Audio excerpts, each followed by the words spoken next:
I don't want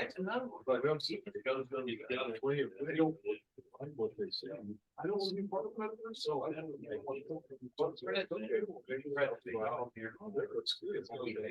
Okay, we're gonna get started. We have our guest speaker online, and our camera is going in and out, so you'll be able to see her sometimes, and maybe not all the time. But most importantly, it'll be what you see and what she shows. We have a number of handouts, and Sarah doesn't know this, but I'm telling her now. We have a number of handouts from KI that are available, and everybody here has one.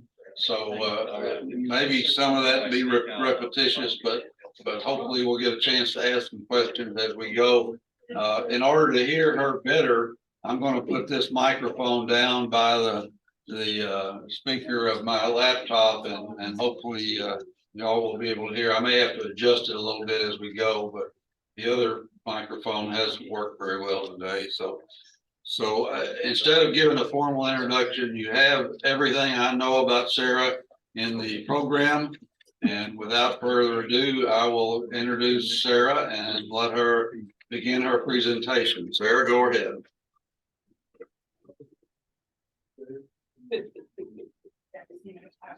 Sounds great. Thank you, Roy. Can you all hear me okay? Yes. Perfect. All right, well, thank you for having me as part of your events today.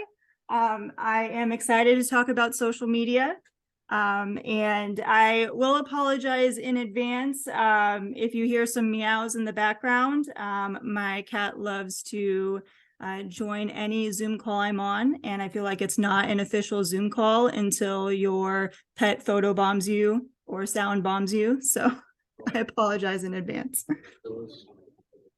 All right, so today we are talking about using social media as a club tool, and with a primary focus on Facebook, because there are so many aspects to Facebook that we as Kiwanians and Kiwanis clubs can use to help recruit, to help us advertise, to help us promote individual events, to help us fundraise. So we'll focus primarily on Facebook today.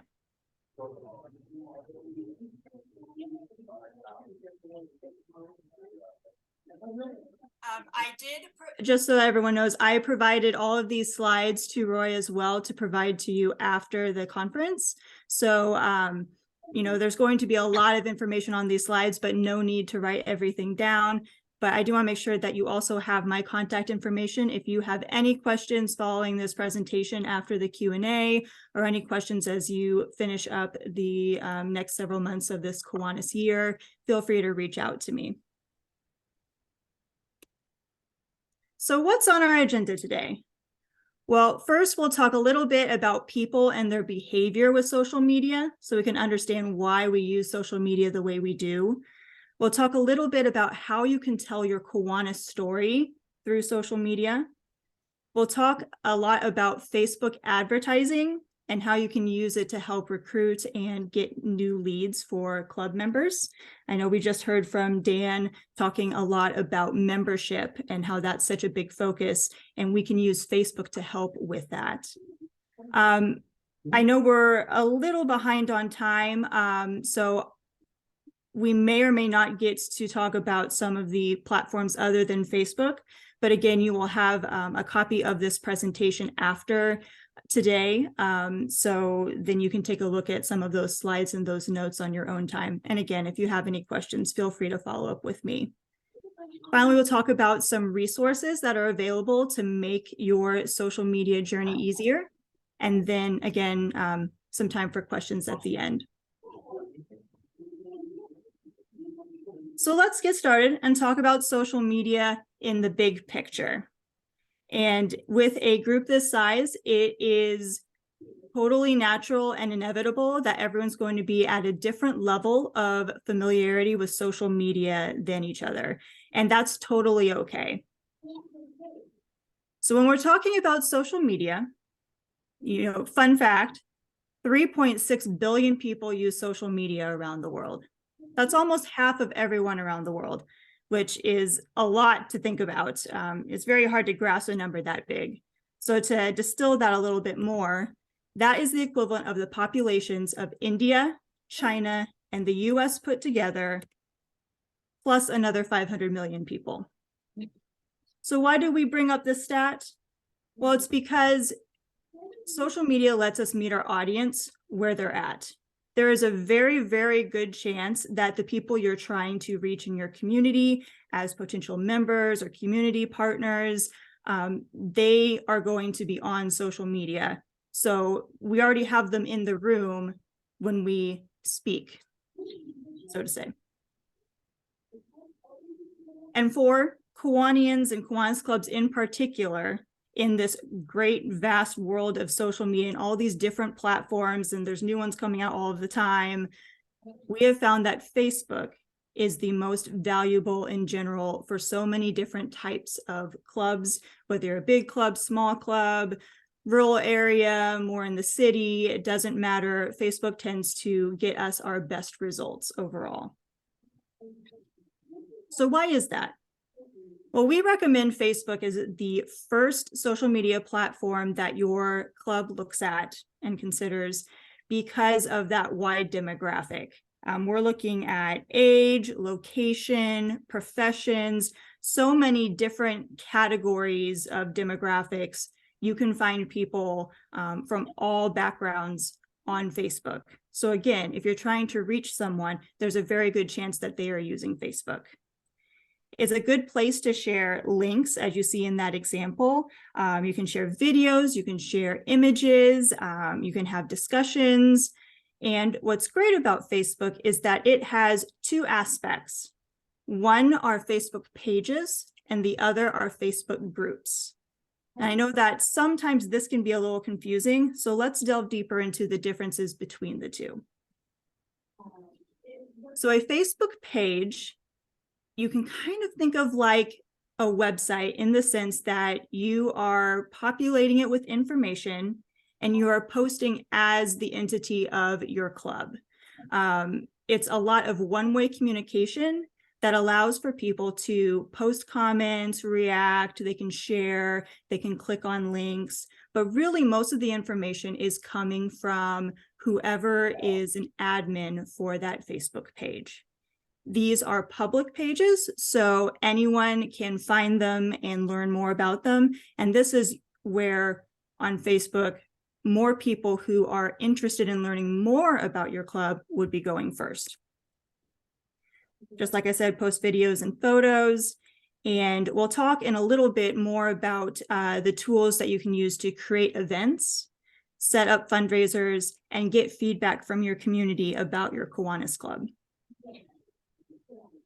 But I do want to touch a little bit before we go to that on a Facebook group and how it differs from a Facebook page. So a Facebook group, if you couldn't tell from the name, it's more of a community. It's like a discussion forum. Instead of someone who's an admin leading conversation, this is where anyone who's part of that group can initiate a topic or a thread. It's a great way for members to share ideas with one another. You have a lot of moderation capabilities where you can choose who is able to be part of that group or not. And it's a great way to connect with your current members, but prospective members aren't going to be looking at a group and want to join because it feels a little insiderish, like they have to be a member of the club first before they can be part of that group. So both of these Facebook groups and Facebook pages have value for your Kiwanis club, but we're going to focus a lot on Facebook pages today because that allows us to work a lot on membership and public relations awareness for your different events. So you have a Facebook page. What do you want to post on it? Well, the great thing is that social media has been out for long enough that we have scientific studies backing up what people tend to click on or interact with the most. And it comes down to three aspects. The first is short, friendly copy that falls into one of these three categories. It's either useful, inspirational, or entertaining. And the great thing is a lot of what we do as Kiwanians falls into that, especially that inspirational category. You know, when we're thinking of the kids' smiles who we helped bring about, that's great to share on social media. Secondly, a clear call to action. What do you want people to do? Do you want them to watch a video? Do you want them to fill out a form or sign up for something? Do you want them to view a link on your website? We want to make sure that we're not diluting our message by including lots of different calls to action or by not being clear about what we want people to do. And then third, having a good engaging visual. A lot of times photos or videos, especially of people, tend to work well. People respond to seeing other people. So those three pieces are what typically go into good posts on Facebook. So we talked about one reason why the number 3 is so important. I'm going to give you 2 more. So now it's 3 reasons why 3 is so important. Why is it so important that we are thinking about what we post on Facebook in this way? Well, first, 3 seconds is our attention span when we're scrolling. Now, thankfully, that's not our overall attention span. However, when I last looked at studies, depending on which study you look at, we may or may not have overall attention spans greater than a goldfish. So take that as you will. But at least when we are scrolling, that's when our attention span is only a few seconds. And especially if you're scrolling on your mobile device. We also have 3 posts, which is how much context a visitor who's coming to your Facebook page needs to figure out whether they are interested in learning more about Kiwanis or not. And usually those 3 posts are your 3 most recent ones. So this is a great exercise that you can do at any time. Just take a look at any Facebook page. It could be your Club Zone page, your personal one, another business, and say, if you knew nothing at all about that particular brand or person, and you looked at those last 3 posts, what information could you glean about them? What kind of impression would you get? And if you're looking at your Kiwanis Club page and you're looking at your last 3 posts and there's nothing in there about kids or our mission, then that's a missed opportunity. So we want to make sure that we continually share the core of what we do in those 3 most recent posts. Again, that's not much at all, so that's why it's important to think about this. So let's try it out with an example ourselves. So I see a lot of times on social media where Kiwanis clubs will share a message very similar to this, and it's an open invitation, usually to a meeting, and it gives, location, time, and all of that. And this is usually all the post is. So take a few seconds and think about what could possibly make that post better. Besides the obvious, where if, I don't know if I'd trust a restaurant that calls itself Good Food, because if you have to say it's good food, it might not be. So the biggest thing we should be asking for anything that we post is, why should someone else care? Kiwanis is core to our hearts, but that doesn't necessarily mean that it is to everyone else. So why should they care? So instead of kind of more newsy type things, tell your club story through the projects that you do rather than meetings. Add photos and videos. In the case of this one with the meeting, maybe there is a very popular person in your community who's coming to be a speaker. That could be a big draw. Think about, why should someone else care? And when we are working on our posts, we just want to make sure we're aware that we're avoiding acronyms or jargon. We are an acronym heavy organization for sure. But if we are sharing posts that go out to the public that use things like MNT, IDD, LTG, et cetera, we've lost our audience, and it may feel a little insiderish, like they could never be part of the group. Same thing with jargon. There are lots of words that we tend to use because it sounds more important, like initiative and funding, but no one has a real emotional response to a word like initiative unless it's to snooze because it's a boring word.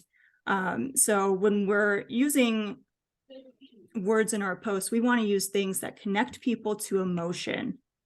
We want to share a story. We want to inspire them to reach out to us and join our club, or at least ask for more information about it. So just some ideas about different types of content that you can share on your Facebook page. There are so many different ways that you can go about this. So this is just a list to help get started. Facts about volunteering. One of our top posts every year for Kiwanis International's social media accounts, whenever we share a study about how volunteering benefits you, whether it makes you live longer or it decreases loneliness or what have you, whenever we share those get shared like crazy. People love seeing that, and it helps connect people to, we volunteer for the service of others, but we do get some things back for ourselves too. Maybe you want to give updates on the service leadership programs that you sponsor. Again, with the storytelling aspect, can you share quotes from families that have been helped by your projects, or from a teacher at a school where you mentor? Do you have any Kiwanis moments from members of your club that you can then share on your social media? Do you have stats? At the end of the year, every year, my team works on Kiwanis's year-end in review, where we take a look at our highlights and share, by the numbers, what kind of impact we made in the community globally. That's something that your club could do. And also, if you are kind of stuck about what you can share on your social media pages, I encourage you to check out Kiwanis.org, and specifically Kiwanis.org/news, which is where we share a lot of stories of Kiwanis clubs from around the world, share updates, and feel free to share that on any of your channels, not just social media, but websites, newsletters. That information is also there for you to use for your clubs. And here's just an example, going back to that storytelling concept. You may have seen this in KI Update member newsletter earlier this week that just sent out on Tuesday. But when I talked with Kelly, who is an alum of CKI, she, long story short, spoke at her last meeting as a Circle K member, spoke to her sponsoring Kiwanis Club and said, "What the heck? I'll go ahead and ask." And she said, "I am a graduate. I have no jobs lined up. I would appreciate any help you can provide." She got 2 job interviews out of that meeting, and then one of those job interviews not only turned into her first job for 2 years, but it connected her with a Kiwanian who, after she took a little bit of time off from Kiwanis after graduating from CKI, she came back to that same club because she also had that connection with that Kiwanian who helped get her that first job opportunity. Now, that's an amazing story. And maybe it's a little more dramatic than the ones that we may feel like we have ourselves, but everyone has a Kiwanis moment, either how you joined Kiwanis or what connects you with Kiwanis and its mission. Those are the things that are going to help us recruit new members if we're sharing them on social media, rather than us saying, "Oh, our club's amazing." We want to share examples like this. So let's delve into the specific tools that Facebook has for clubs. First is events. And if you have been on Facebook a while, events are nothing new. But what I love about events is you can easily, just in a few minutes, create something that then Facebook helps automate for you to where you can get it in front of a lot of people. It has automated reminders, similar to how, if you sign up for a Zoom webinar, you may get email reminders letting you know, hey, this event's coming up. You get similar types of notifications within Facebook if you say that you're going or interested in a particular Facebook event. It's an easy way that you can invite Facebook friends to an event that your club sponsors. There's also the opportunity to have notifications, and we'll talk a little bit about how you can take advantage of that in a second. So here's an example of what a Facebook event looks like. This is a totally shameless plug for Kiwanis Day of Giving, our inaugural Kiwanis Day of Giving that is coming up in just less than a month. You have your image there at the top. As you can see on the bottom right-hand side of that screen, there are buttons where people can check whether they're interested, if they are planning to go. They can choose to invite people. They can share it with other people. There's an opportunity for discussion. There's description. And if you want to include links to sign up or buy tickets or learn more, you can share that in here too. You can see your guest list. And this is where people can invite other people. If they're like, oh, I don't see that my friend's on here, let me go ahead and invite them. But the great thing about events is that it gives us a tool to then bring up the hype in the weeks leading up to an event and also follow up in a way that continues that momentum. So like I said, you get notifications if you say that you're interested or going to an event.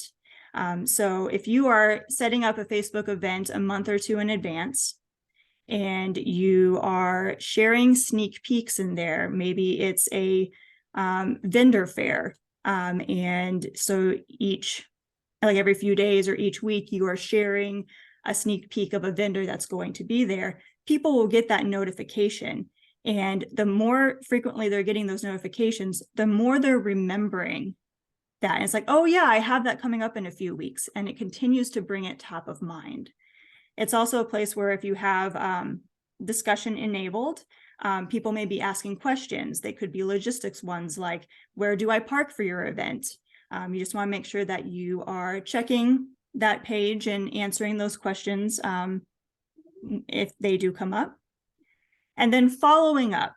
This is probably the biggest missed opportunity that I see on Facebook for events for so many different industries.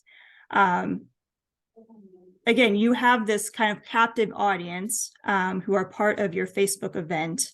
And let's say you have a pancake fundraiser.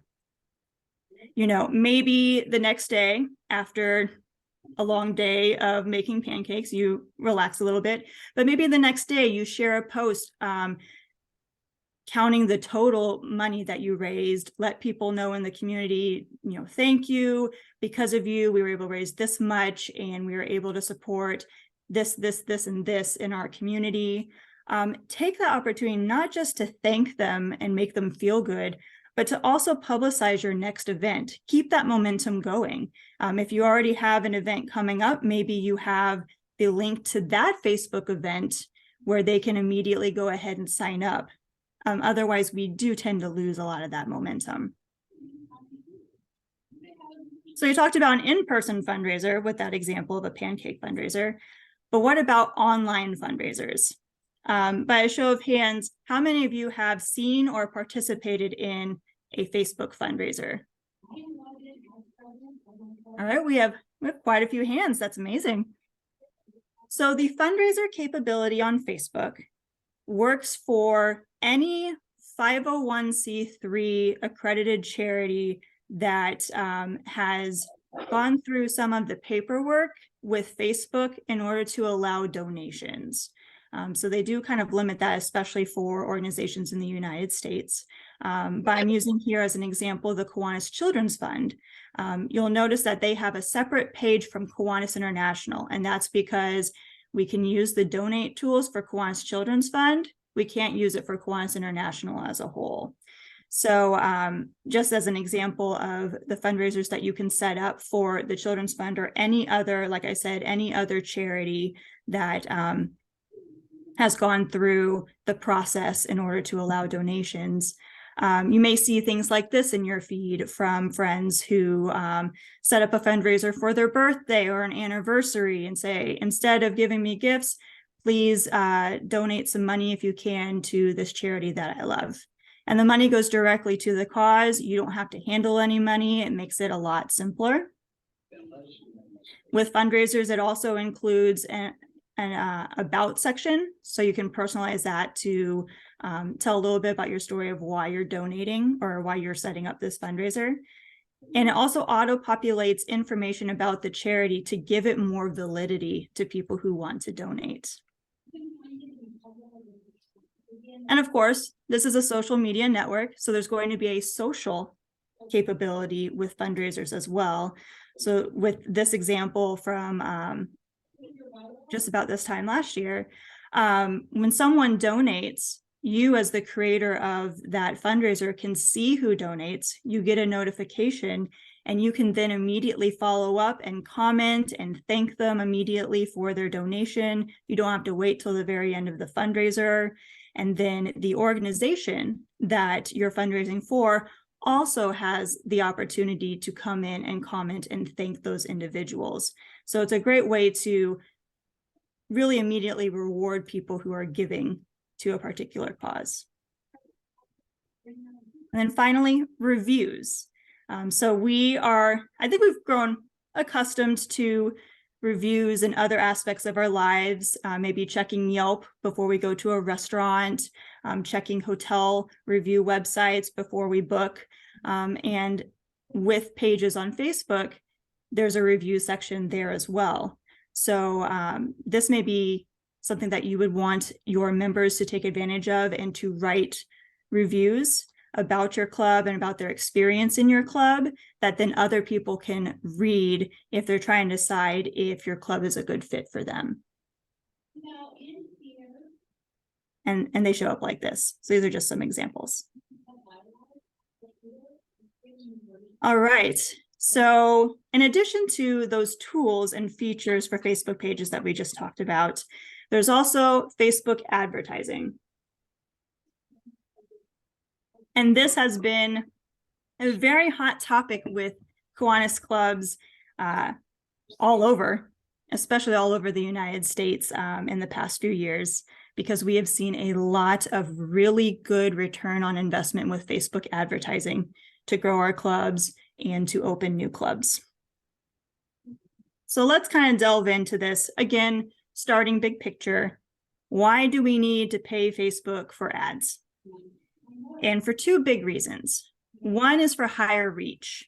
You may have heard that because there's so much content that's being shared every day, every hour, every minute on social media, especially Facebook, that you usually only see about 30% of what your friends and family and brands and organizations that you follow, what they're posting.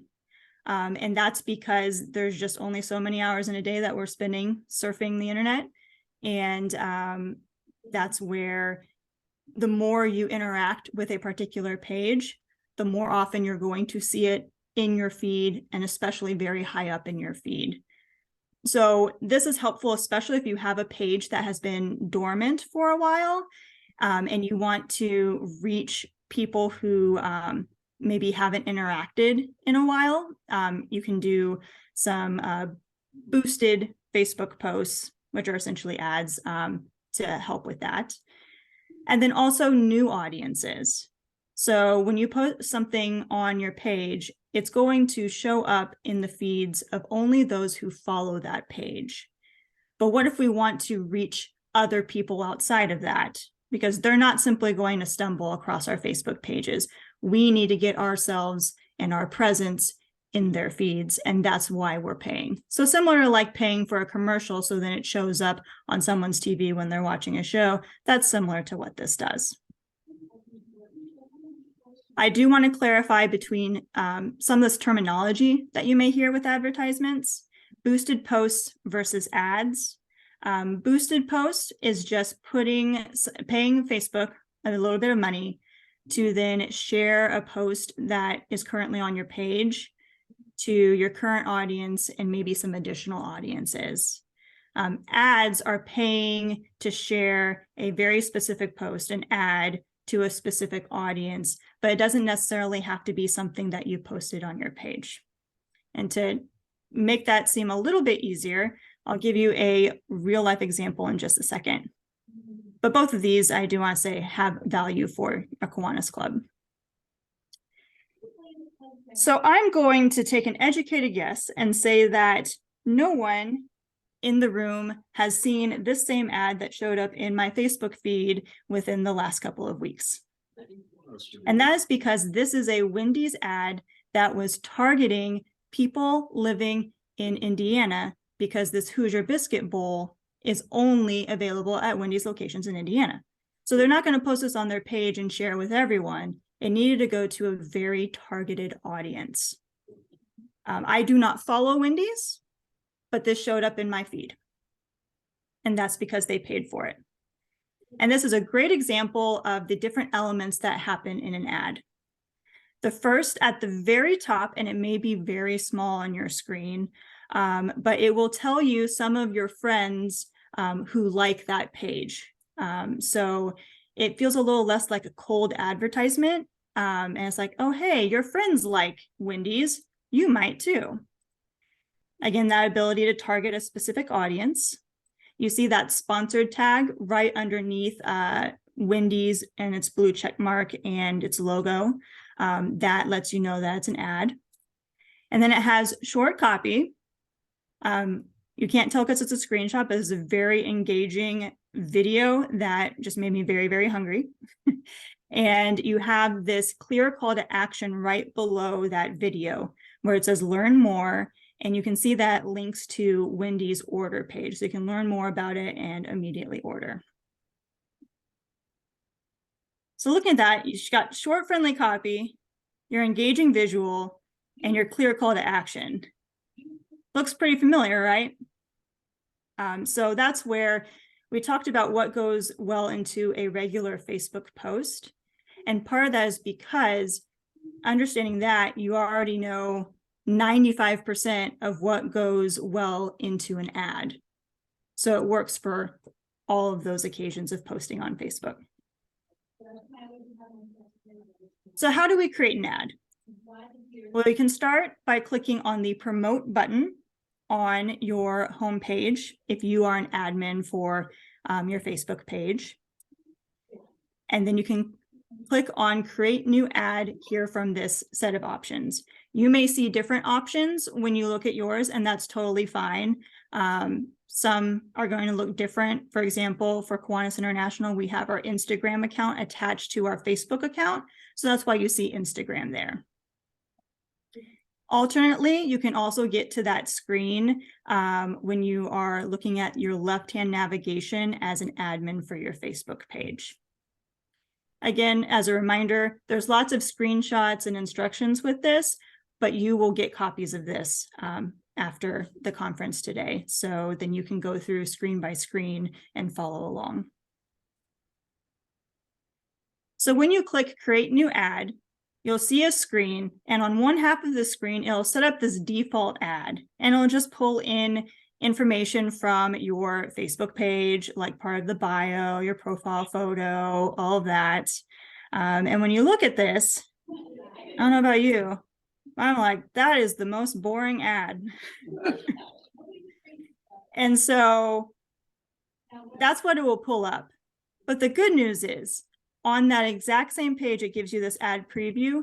It will give you step-by-step instructions, almost like a little form, with different ways that you can customize that ad. So not only can you customize those 3 things that tend to work really well as elements of a post or an ad, you can also, if you want to use it on Instagram too, if you have an Instagram account, it allows you to cross-promote.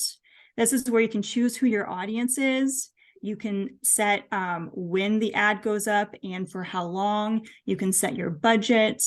And so we're going to talk about each of these individual pieces, and I'll show you some examples that have worked really well for some club opening events that we've had in the past. So at the very top of the customizing section of that ad page, it has this piece called goal.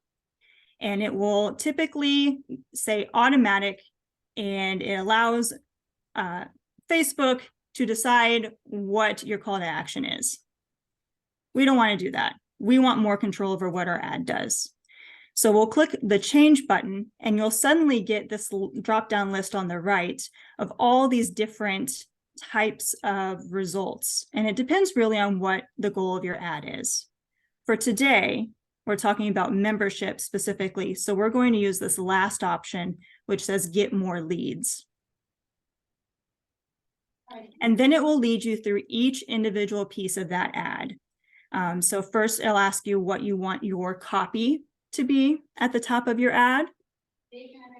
And like I said, this is example copy.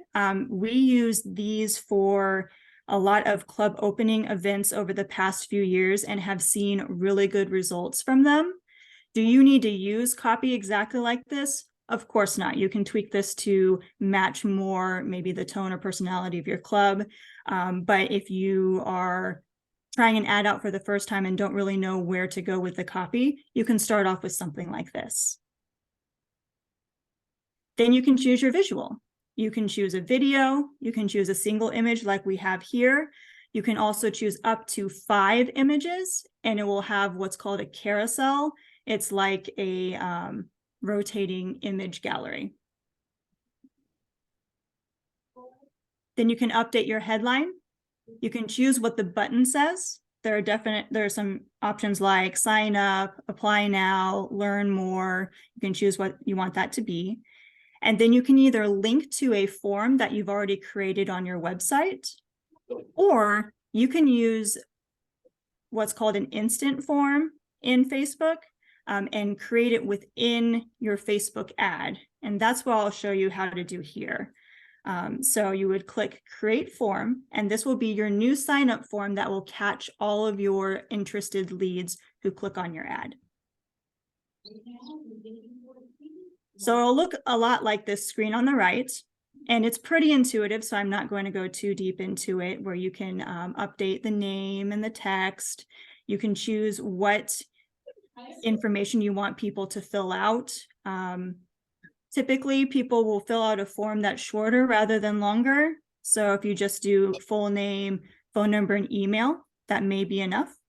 And as you update it on the left-hand side, then you'll notice on the right-hand side, it will update in real time so you can see exactly what that form looks like before you finalize it. And all of that copy that we shared in the previous screen is listed here in bigger font so you can actually see it.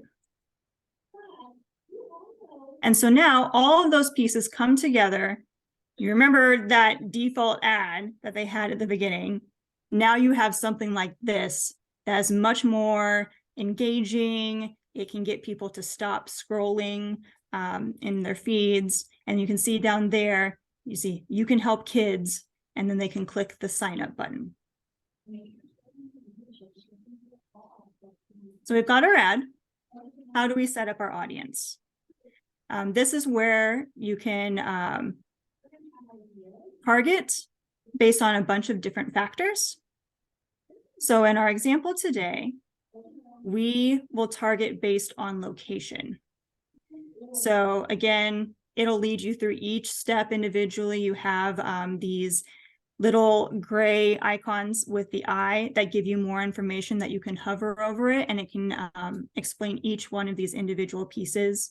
But you give your audience a name, and this is not something external. No one else sees it, only you or whoever else's admin can see it. You have gender and age options. And then you have location, where you can search this by city, state, or you could go as specific as zip codes. So you have 2 examples here, one where I did Indianapolis as a whole, and then one where I did only 46268, which is the zip code that the Kiwanis International office is in. And you can add multiple zip codes, and you can just set it up to exactly where you want to target a particular location.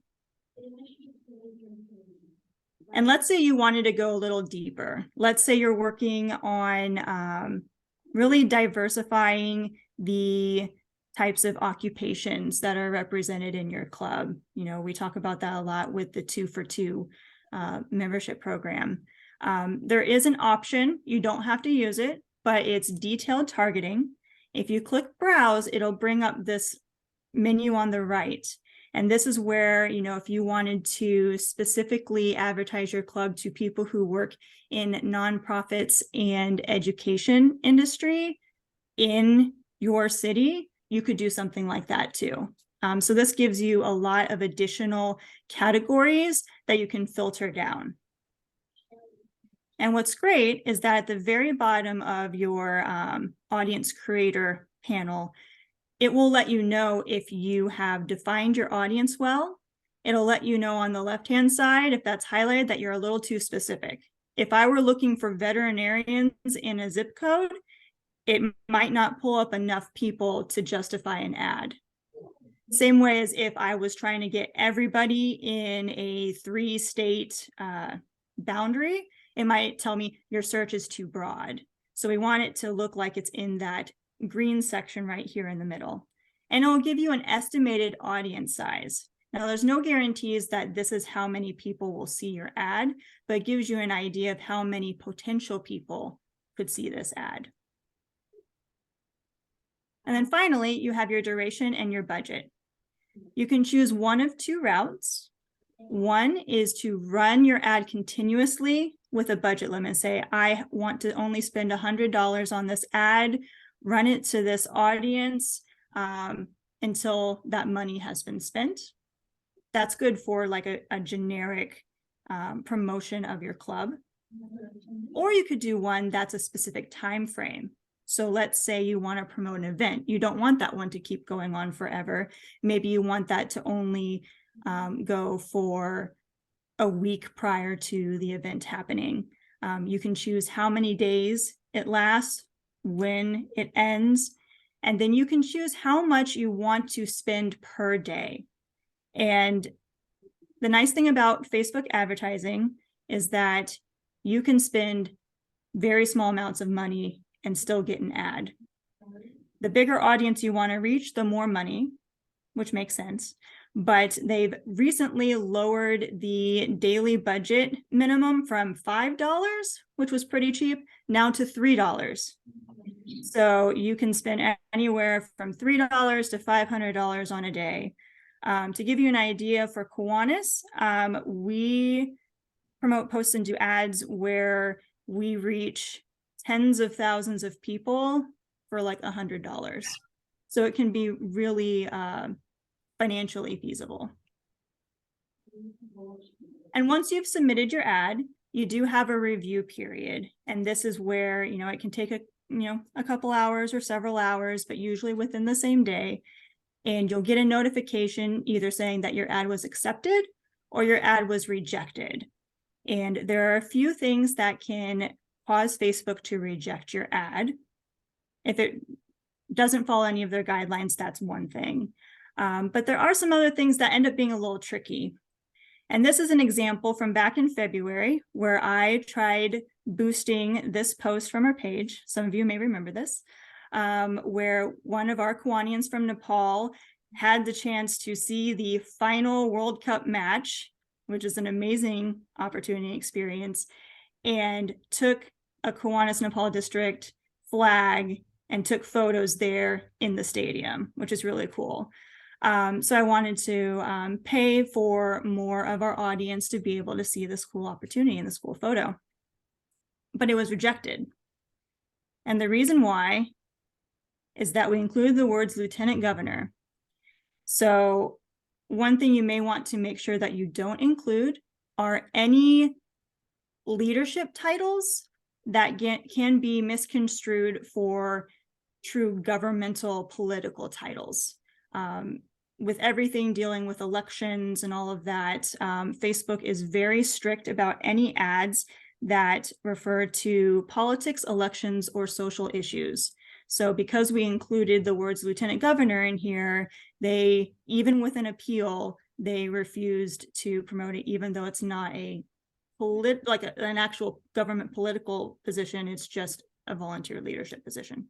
So we've also had posts rejected if they start out with questions, because sometimes they can be leading. So if we had a question like looking for an opportunity to whatever you want to finish that sentence with, we would find that those tended to get rejected as well. So you have this ad, you have this form. Hopefully you're getting people who are submitting their information to be contacted. How do we get that information from Facebook? And one of the easiest ways to do this is to go to business.facebook.com. If you're already logged in to your Facebook account, then it'll take you immediately to your admin's business suite within Facebook. On the left-hand navigation, there's a button called All Tools.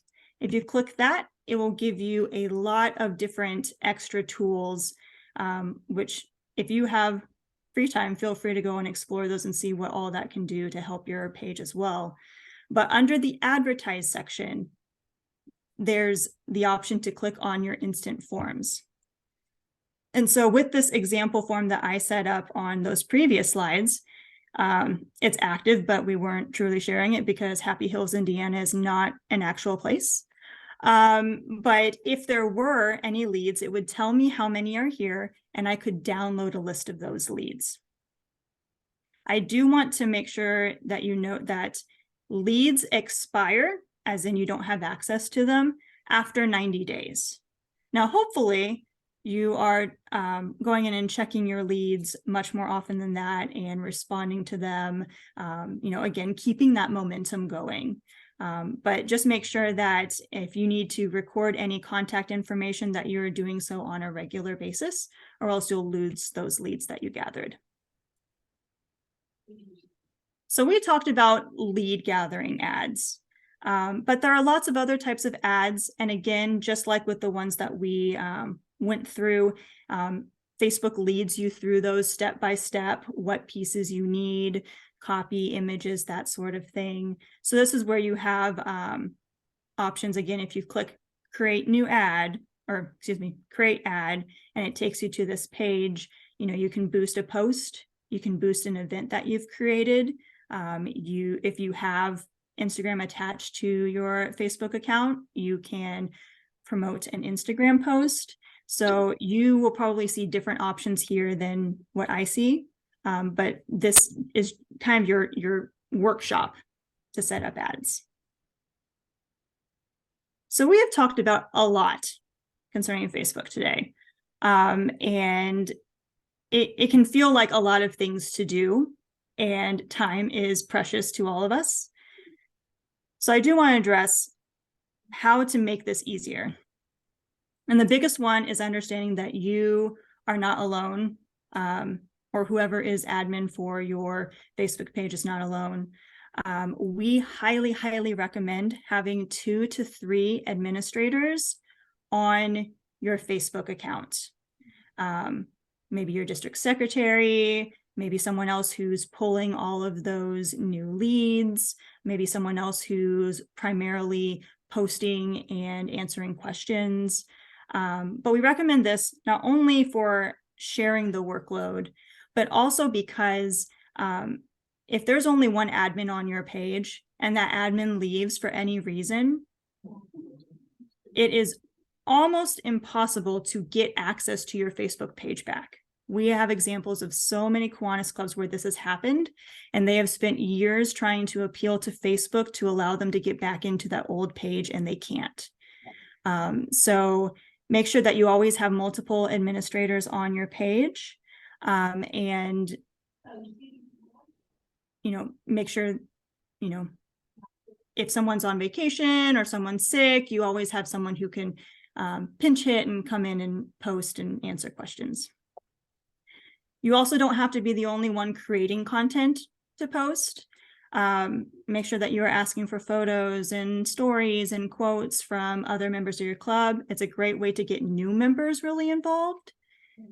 And you'll want to aim for reasonable frequency of posting. I get this question a lot of how many times should I be posting on my Facebook page? Do not compare your page to Kiwanis.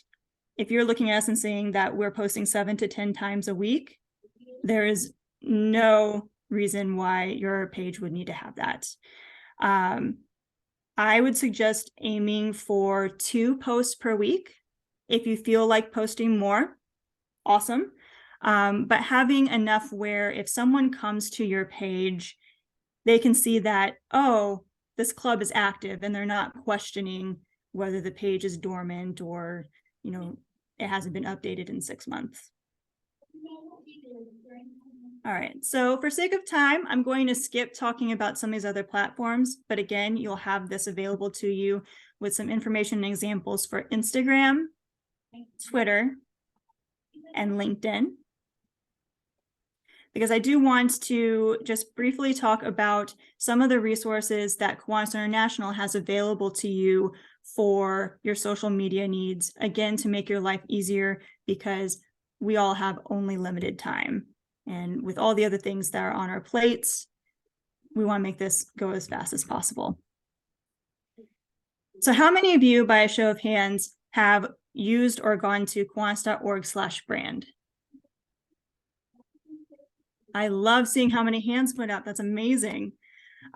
This is like our one-stop shop of materials, not only for social media, but other digital media like your website, print pieces, videos, radio ads, all sorts of things are here that you can easily go and download.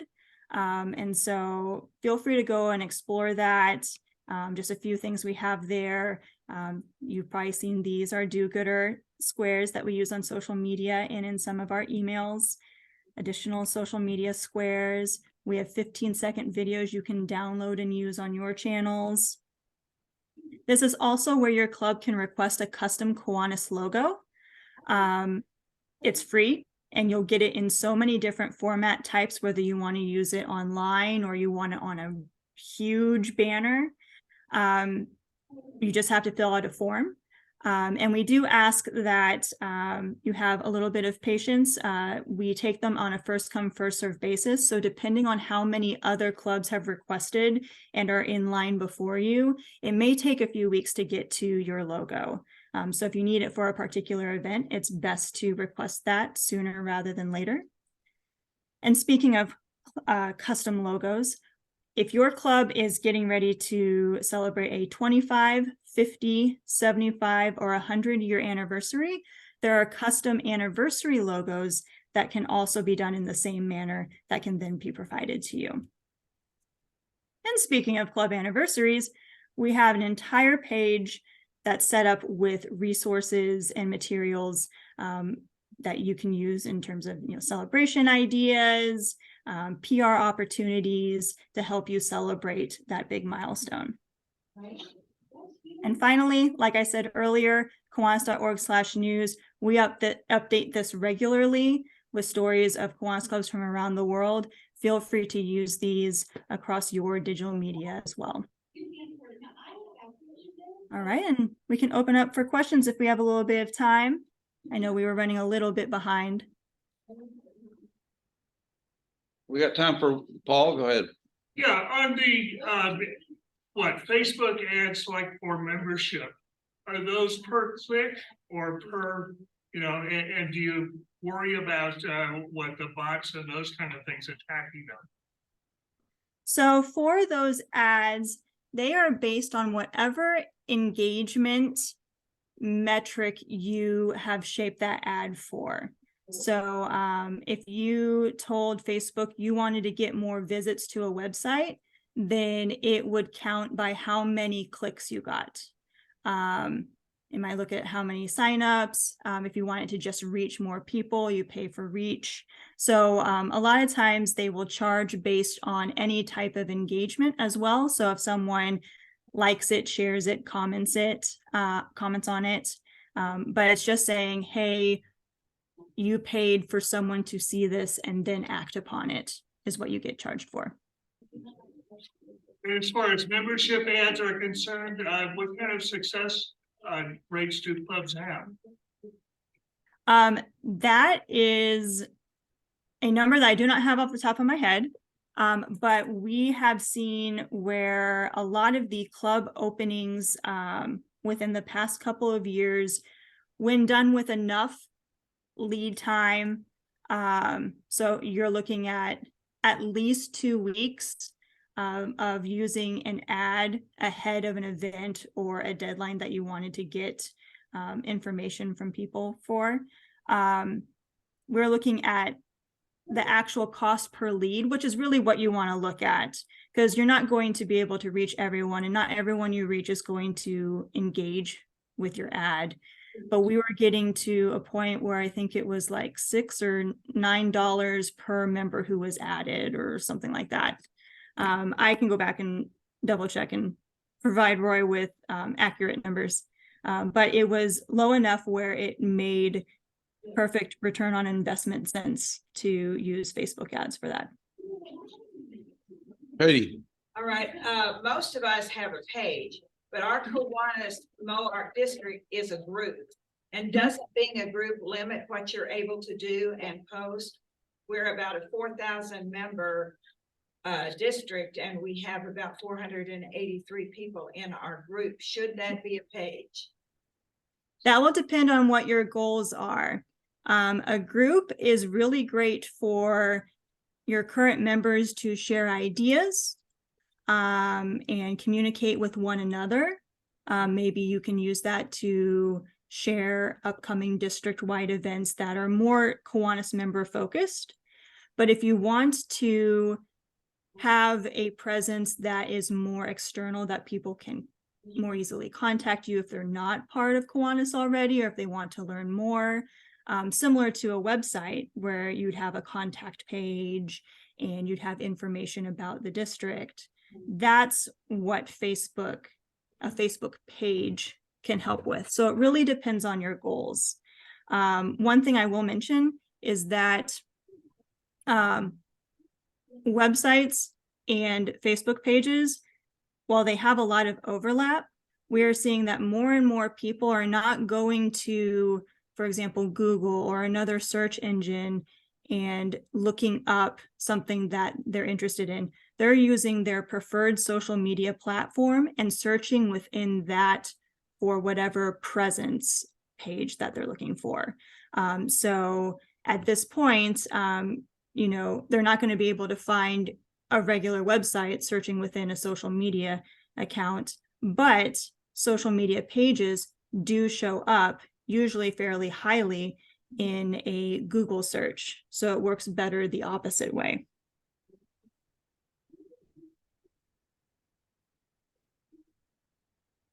I'll ask the last question, Sarah. If you wanted to have on your Facebook page a place for prospective members to sign up, is the leads function where you put it? I would suggest the leads function. So that works primarily with a Facebook ad. If you wanted to just include it on your page itself, it could just be a link. But to have it just on your Facebook page, they would have to come to your page first. So it's, you know, the ad is the funnel that is helping share what Kiwanis is and does to them, getting them interested, and then leading them to where you want them to go to then actually interact with you. So it's like a multi-step process. But there's that, I feel like I keep saying this, but there's value in all these different things. It just depends on your goal and where someone is in their journey of learning about your club and deciding whether or not it's a good fit for them. Okay, Sarah, thank you for taking time to be with us today. Would y'all give Sarah a hand? Thank you so much for inviting me. I know you rearranged your schedule in order to accommodate us, so we certainly appreciate that. And we will let you get back to your Saturday, perhaps. All right. Thank you so much, and enjoy the rest of your ELC. Thank you. We will take a 5-minute break. We will come right back here. And in the meantime, they're going to close the auction shortly. So 3 minutes? No, 3 o'clock. Oh, 3 o'clock. Well, we'll be in a session at 3 o'clock. So if you want to get another bid in, this is a good time to do it. 5 minutes, everybody back in here, and we're going to break into groups. We're gonna break into song.